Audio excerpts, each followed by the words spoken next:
Hello guys, so in this video I'm gonna show you how you can transfer your pictures from your phone to your PC.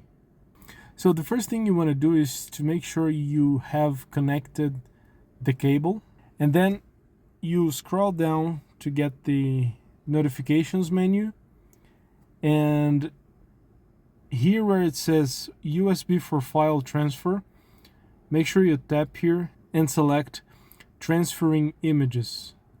Now on your PC, make sure you open this application here, the File Explorer, and then on this menu on the left here, you should see one of the icons shaped like a camera.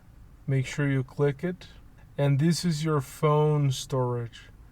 So if you open this folder, you will find this DCIM folder. If you open it again, that's your albums in your camera. So the pictures that are in your gallery are going to be inside the folder camera, and the other pictures that you have inside albums in your gallery are going to be inside this DCIM folder. So that's how you transfer your pictures from your phone to your PC. Thank you for watching the video. Make sure you leave it a thumbs up, subscribe, and see you in the next one.